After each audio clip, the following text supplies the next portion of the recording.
Olá, gente querida, graça e paz. Pastor Rafael aqui, hoje no quadro Que a Bíblia Diz. Quero falar com vocês sobre sexo antes do casamento. Pode? O que é que a palavra de Deus fala sobre isso? Queridos, estamos vivendo cada dia mais tempos difíceis. Hoje, tudo é sobre sexo. Vivemos em uma sociedade saturada de sexo. Tudo é sexo, filmes, séries, novelas. Tem que ter cenas de sexos para atrair a atenção do povo.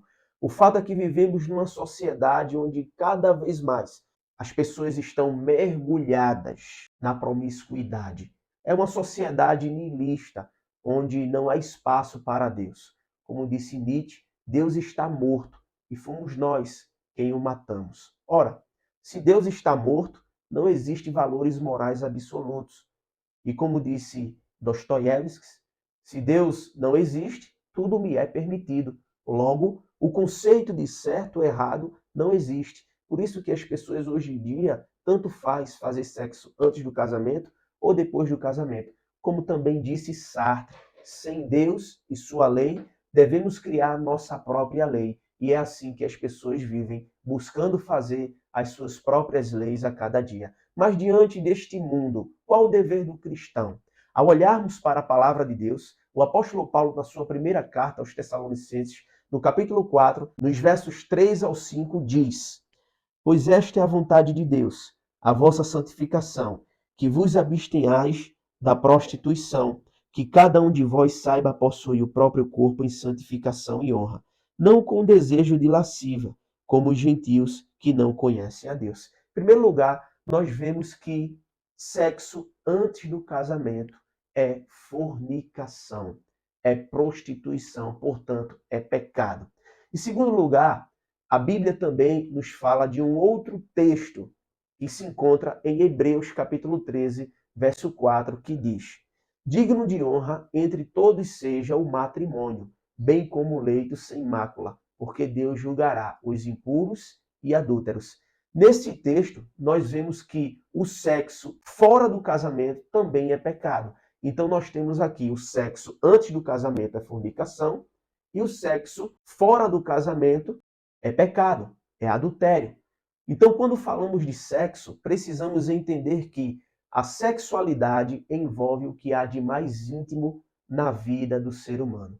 Dependendo do modo como ela é usufruída, pode produzir resultados positivos ou negativos. E é isso que nós vamos ver aqui nesse vídeo. Portanto, fique aqui conosco até o final. Em Gênesis capítulo 1, versos 27 e 28, o texto diz: Criou Deus, pois, o homem à sua imagem, a imagem de Deus o criou. Homem e mulher os criou. E Deus os abençoou e lhe disse: Sede fecundos, multiplicai-vos, enchei a terra. Queridos, a palavra de Deus nos revela aqui que Deus criou o homem e a mulher com órgãos genitais distintos e deu-lhes o desejo sexual para que tanto o homem como a mulher tivessem prazer e por meio do ato sexual se multiplicassem. Então nós vemos aqui nesse texto duas funções que o sexo tem na vida do casal: prazer um para com o outro e também procriar, crescer e multiplicar. O sexo foi criado por Deus. No entanto, ele estabeleceu princípios para reger o relacionamento sexual do homem e da mulher. E um desses princípios, o primeiro deles é que o padrão de Deus para uma união sexual estável é o casamento de um homem com uma mulher, ou seja, uma união monogâmica, homem e mulher. Foi assim que Deus os fez. Segundo princípio que a gente entende aqui é que o sexo foi criado por Deus para ser feito dentro do casamento e não fora.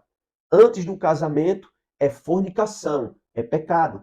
E fora do casamento é adultério, pecados que Deus abomina. Todas e quaisquer práticas sexuais, inclusive a troca de carícias íntimas entre pessoas que não são casadas, constitui-se fornicação, que é uma transgressão ao padrão estabelecido por Deus. Tanto no Antigo como no Novo Testamento, apresenta o sexo antes do casamento e fora do casamento como pecado. Isso é um fato. Jesus enxerga tanto a fornicação como o adultério um mal que nasce no coração e corrompe a alma. Em Mateus 15, 19 e 20, o texto diz: Porque do coração procede maus desígnios, homicídios, adultérios, prostituição, furtos, falsos testemunhos e blasfêmias. O fato é que essa cultura do sexo em nosso país e no mundo traz várias consequências.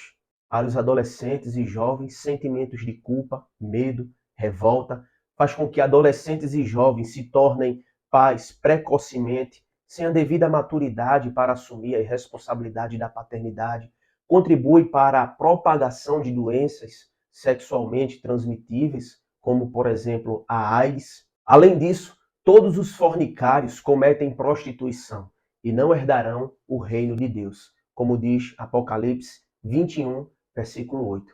Diante disso, como se manter puro? E eu quero dar aqui 3 atitudes que você precisa tomar para manter o seu corpo puro e santo diante de Deus. A primeira é aquilo que está em 1 Coríntios 6,18, que diz: fuja da imoralidade. Qualquer outro pecado que uma pessoa cometer é fora do corpo, mas aquele que pratica a imoralidade peca contra o próprio corpo. Segundo, resista ao diabo.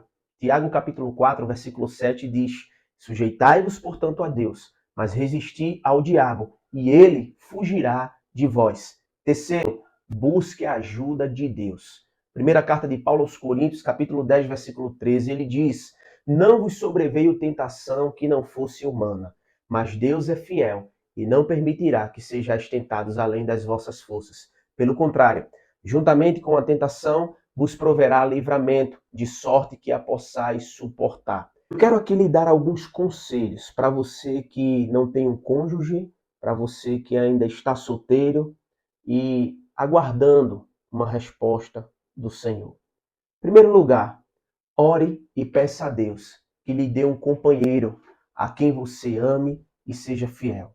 Segundo, aprenda a esperar o momento e a pessoa certa para se casar, pois a precipitação resulta em casamentos infelizes. Hoje está na moda namoro online, as pessoas até estão se casando online. Não tem dado muito certo. O ideal é você aguardar no Senhor, conhecer a pessoa, se aproximar e aí poder iniciar um relacionamento.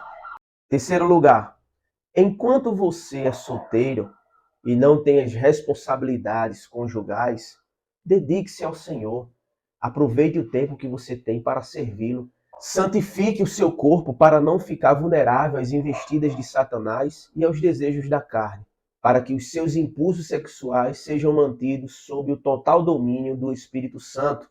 Só assim você terá uma sexualidade e um estilo de vida dentro da vontade do Senhor. O exemplo a ser seguido é o exemplo de José, que se negou a deitar com a mulher de Potifar, quando esta o pediu para deitar com ele. A vida dele revela o padrão divino de pureza sexual. Você encontra esse texto em Gênesis 39. Leia depois a história de José e veja que foi possível ele vencer a tentação. O que é que podemos concluir aqui, queridos? É que a maneira mais segura de sexo é manter-se virgem, casar-se virgem e permanecer fiel ao parceiro até que a morte os separe. Qualquer outro tipo de sexo é perigoso. O padrão de Deus é ir para o casamento virgem. E está comprovado cientificamente que aqueles que casam virgem, isto é, sem nenhuma experiência sexual, têm casamento mais sólidos, mais felizes e mais saudáveis. A pesquisa diz o seguinte: um novo estudo dirigido pelos pesquisadores da universidade lá dos Estados Unidos concluiu que o sexo antes do casamento pode afetar as perspectivas de relacionamento futuro. Vejam só. Especialistas em estudos familiares revelaram que 10 a 20% dos casados que só tiveram relação sexual com seu cônjuge afirmaram ter uma união mais feliz. Você precisa entender o seguinte: as pessoas morrem por falta de alimento e água, mas ninguém jamais morreu ou morrerá por falta de sexo. Sexo não é uma necessidade física de sobrevivência, mas é um desejo do corpo, da carne. Então, segura a tua onda e espere no Senhor. Que Deus abençoe a tua vida. Até o próximo vídeo, se Deus quiser.